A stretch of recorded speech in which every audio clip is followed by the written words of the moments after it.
সময় মতো যেতে না পারলে কি যে হবে। এই শরীরটাও ভালো লাগতেছে, এমন যেন করছে। মামা মামা একটু রিক্সাটা সাইড করেন তো, একটা পানি এনে দেন তো, খারাপ লাগতেছে।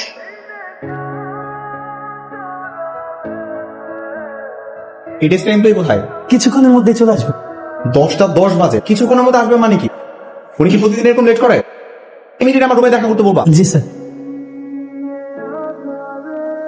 ম্যাম, আমাদের বড় সাহেবের ছেলে ছোট সাহেব অফিসে আসছিলেন, বলছে আপনাকে যেন আমি বলি, তাকে ডাকছে। Yes, come in. আসসালামু আলাইকুম স্যার। একটা নষ্ট ঘুরে পড়ে ঘুরে বেড়াচ্ছেন কেন? মানে হচ্ছে এরকমটা নষ্ট ঘুরে পড়ে ঘুরে বেড়াচ্ছেন কেন? টাইম তো ঠিকই আছে, কোনো সমস্যা নেই। Sounds good. তাহলে 30 মিনিটস লেট কেন? Sorry sir. আমার বাবার অবর্ত যেহেতু আপনাদের বেতন বন্ধ হয়নি, কাজটাও যেন বন্ধ না হয়। কাজ করবেন, টাইম মতো কাজ জমা দিবেন, তারপর নিজের মতো বাড়ি ফিরবেন। এবার আসুন। বারবার দেখার তো কিছু নেই, একবার দেখি আর 100 বার দেখি। যে রোগ হয়েছে তার উপেক্ষা করার সুযোগ নেই। আমার কি হয়েছে? খারাপ কিছু হয়েছে? আপনার ব্রেন টিউমার হয়েছে, সেটা এমন ছড়িয়ে গেছে যে অপারেশন করেও আর দূর করা সম্ভব না। আমি আর বেশি দিন বাঁচবো না। তবে আমার ধারণা আর 1 থেকে 1.5 মাসের মধ্যে টিউমারটা ফেটে যাবে। আল্লাহ সবকিছু মালিক। তারপরেও যদি অলৌকিক কিছু না ঘটে, এটা রিপোর্ট। মানসিক প্রেশার নেওয়া যাবে না। মানসিক চাপ হলে সময়ের আগেও অসুস্থ হয়ে যেতে পারে। আমি যদি না থাকি তাহলে সবার কি হবে? আল্লাহ, আমার মৃত্যুটা তো আমার ভাইয়ের চাকরির ব্যবস্থাটা করে দাও। আমার বাবা বোধহয় আপনাকে অনেক পছন্দ করতেন, তাই না? আই মিন আপনার ওয়ার্কিং স্কিল। জি স্যার, আমি আমার কাজে অনেক মনোযোগী, এই জন্য স্যার আমাকে পছন্দ করে। মিথিলা, আমি যদি আপনার কাছে একটা হেল্প চাই, আপনি কি আমাকে একটু হেল্প করবেন? স্যার, কি হেল্প লাগবে বলেন।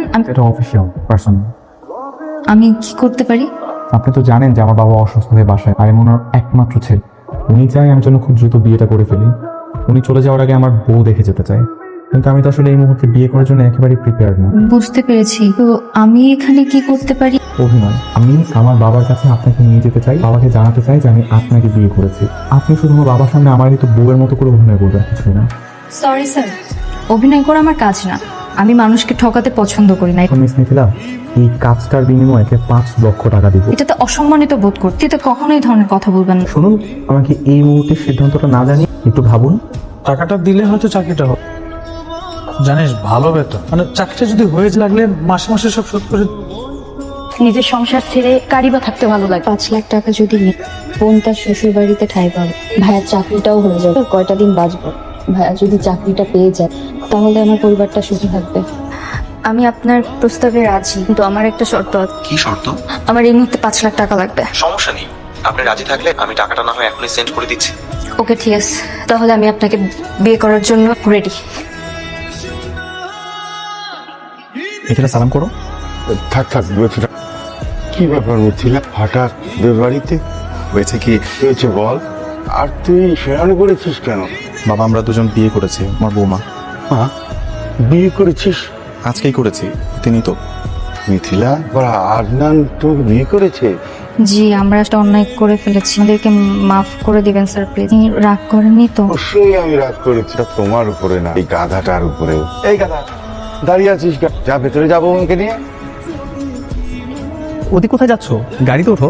না না, আমি গাড়িতে যাব না, রিক্সা করে চলে যাচ্ছে, আপনি যান না। রিক্সা যাবা মানে কি? ড্রাইভার যদি একবার বাবাকে রিক্সা করে অফিসে যাচ্ছ, ওই বাবাকে কি জবাব দিব? আপনার সাথে আমি কিভাবে, অফিসের কর্মকর্তা মালিকের সাথে আমি কিভাবে গাড়িতে বসে? যাওয়া যায় সেভাবেই যাবা। আর তোমাকে না বলছে আমাকে আপনি আপনি না করতে? একবার বাবা যদি জানতে, সব সত্যি খুঁজে বের করে ফেলবো। সব গাড়িতে ওঠো, আসো। মিথিলার সাথে ফোনে কথা হয়েছে, নাকি ভালোই আছে, কাজের একটু চাপ। ভালো তো, কাজের চাপ থাকা তো ভালো। কাল বিকালে একবার বাসায় আস, জরুরি কাজ আছে, একদম মিস করবি না, ঠিক আছে? কেন মা, কি হয়েছে? কোনো সমস্যা? আরে না, ঠিক আছে, অসুবিধা নেই, তুই দেখতে পাবি, ঠিক আছে? মিথিলা, আমার বাবার অসুস্থতার জন্য তোমাকে আমার বাসায় থেকে অভিনয় করতে হচ্ছে। আমি চাই আর অভিনয় না, সত্যি সত্যি তোমাকে বিয়ে করতে। কয়েকদিনের ব্যবধানে আমি তোমাকে ভালোবেসে ফেলছি। আমি তোমাকে বিয়ে করে আমার বউয়ের স্বীকৃতি দিতে চাই। কি আমার জীবন সঙ্গী হবে? না, হব না। আমি আপনাকে চুক্তির বিয়ে করেছি, ওর অভিনয় করছি, কিন্তু এখানে কোথাও লেখো না যে আমাকে আপনার সাথে সংসার করতে হবে। মিথিলা চলে আসছে। তুমি তুমি আমজাদ হোসেন চৌধুরী সাহেবের ছেলের বোন? কি বলছেন ভাই সাহেব? ভুল হচ্ছে, আমার মেয়ের তো এখনো বিয়েই হয়নি। হচ্ছে আপনাদের। তুমি কি তোমার পরিবারকে জানাও না? তুমি একজনকে বিয়ে করে তো সংসার করতেছো। আপনি একটু বস, আমি বুঝিয়ে বলছি।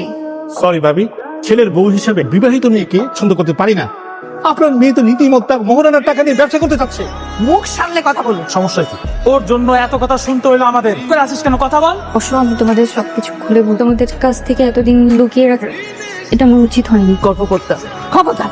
তোমরা শোনো, আমি তোমাদের না বলে ভুল করছি, তো বলা উচিত ছিল, কিন্তু এখন আমি তোমাদেরকে সব খুলে বলতেছি। কিচ্ছু বলার দরকার নেই। অবৈধ পথে ইনকাম করে মা ভাই বোনকে খাওয়ায়, আমি দেখতে চাই না। তোমার এখন টাকার গরম, তুমি এটা চালাইতে পারবা। আমি কি তোমাদের জন্য কিছু করিনি এতদিন?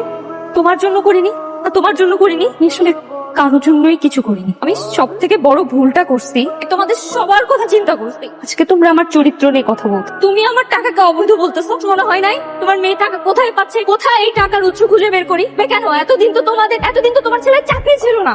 কিন্তু আমার দুঃখ হলো, একটা বাইরের মানুষের কথা শুনে এক তরিতে আমার চরিত্রের দিকে আঙুল তুলে আমার টাকা অবৈধ ইনকাম। কিন্তু যে মানুষগুলো এতদিন এত কিছু করছি, তারা আমার কথা বলার সুযোগটুকু দিল না। সমস্যা নেই, তোমরা মিলে একদিন আফসোস করো এই দিনটার জন্য।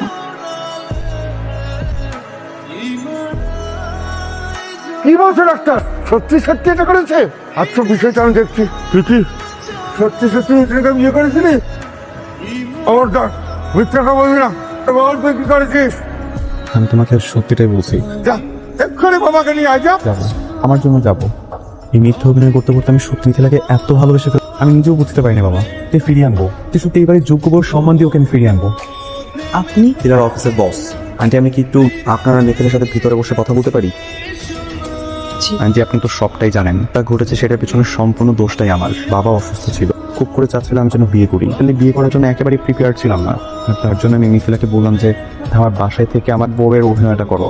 কিন্তু যখন ভাই আর বড় বোনের এই ফিনান্সিয়াল সমস্যাটার তখনই রাজি হলো। কিন্তু এখন আন্টি আমরা চাই এই বিষয়টা সত্যিতে রূপান্তরিত করার। আর আন্টি, আমি ওকে আমাদের প্রাপ্য সম্মান দিয়ে আমার বাড়ি নিয়ে যেতে চাই। ও তো বাসায় নেই, আমি ওকে ভুল বুঝ বকাবকি করে বাড়ি থেকে বের করে দিয়েছি। হ্যালো, কে বলছেন? মা, আমি মিথিলা হাসপাতাল থেকে বলছি, ওইকে নিয়ে একটু হাসপাতাল আসবে। মিথিলা তো কোথায়? হাসপাতালে কেন? কি হয়েছে তো? মা, তোমাদের খুব দেখতে ইচ্ছে করে, হসপিটাল আসবে একটু। কবে আসছি? মিথিলা, কি হয়েছে মা? তো হসপিটালে কেন? তুমি আসছো? কি হয়েছে মা? ব্রেন টিউমার হয়েছে, বাঁচবো না বেশি দিন। আল্লাহ আমাকে মাফ করে দিও।